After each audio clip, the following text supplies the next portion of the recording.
ನಮಸ್ಕಾರ, ನಾನು ನವಿತಾ ಜೈನ್ ಮಾತಾಡ್ತಾ ಇದ್ದೀನಿ. ರವೀಂದ್ರ ಮುದ್ದಿ ಅವರು ಬರೆದಿರುವಂತಹ ಗಾಡ್ ಈಸ್ ನಾಟ್ ರೀಚಬಲ್ ಈ ಕಾದಂಬರಿಯನ್ನ ಆರಂಭದಿಂದ ಕೊನೆಯವರೆಗೂ ಓದ್ತಾ ಹೋಗ್ತಾ ಇರುವಂತಹ ಸಂದರ್ಭದಲ್ಲಿ ನಿಮ್ಗೆ ಅನೇಕ ಪ್ರಶ್ನೆಗಳು ಹುಟ್ಟಿಕೊಳ್ಳುತ್ತೆ. ಜೊತೆಗೆ ಒಂದಷ್ಟು ಯೋಚನೆಗಳು, ಚಿಂತನೆಗಳು ನಮ್ಮ ತಲೆಯಲ್ಲಿ ಹುಟ್ಟಿಕೊಳ್ಳುತ್ತೆ.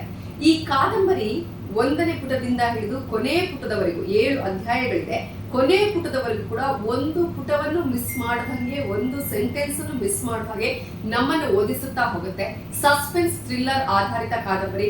ಅಷ್ಟು ಮಾತ್ರ ಅಲ್ಲ, ಇದರಲ್ಲಿ ಒಂದು ರೀತಿಯಾದಂತಹ ಅಧ್ಯಯನಶೀಲ ಯೋಚನೆಗಳು ಕೂಡ ಇದೆ. ಪ್ರಮುಖವಾಗಿ ಕಾಶಿ, ಕುಂದಾಪುರದಿಂದ ಆರಂಭವಾಗಿ ಕಾಶಿಯಲ್ಲಿ ಸಾಗುವಂತಹ ಪ್ರಯಾಣದ ಕಾದಂಬರಿ ಇದು.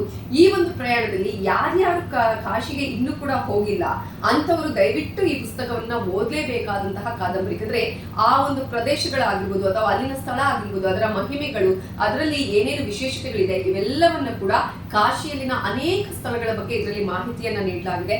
ಅತ್ಯಂತ ಚೊಕ್ಕದಾಗಿ, ಜೊತೆಗೆ ಅಷ್ಟೇ ಕ್ಲಿಯರ್ ಆಗಿ ನಮ್ಮ ಮನಸ್ಸಿನಲ್ಲಿ ಎಂದಿಗೂ ನಾಟುವಂತಹ, ಒಂದಷ್ಟು ಯೋಚನೆಯನ್ನ ಮಾಡುವಂತಹ ಎಲ್ಲಾ ವಿಚಾರಗಳು ಈ ಕಾದಂಬರಿಯಲ್ಲಿದೆ. ಹಾಗಾಗಿ ನಾನು ಯಾವಾಗ ಈ ಪುಸ್ತಕ ಓದೋದಕ್ಕೆ ಆರಂಭ ಮಾಡಿದ್ನೋ ಅದನ್ನ ಓದಿ ಮುಗಿಸುವವರೆಗೂ ಕೂಡ, ಕೊನೆಯ ಪುಟದವರೆಗೂ ಕೂಡ ನಾನು ಅಲ್ಲಿಂದ ಕದಲಿಲ್ಲ. ಕಾರಣ ಅಷ್ಟು ಇಂಟ್ರೆಸ್ಟಿಂಗ್ ಆಗಿದೆ ಈ ಪುಸ್ತಕ.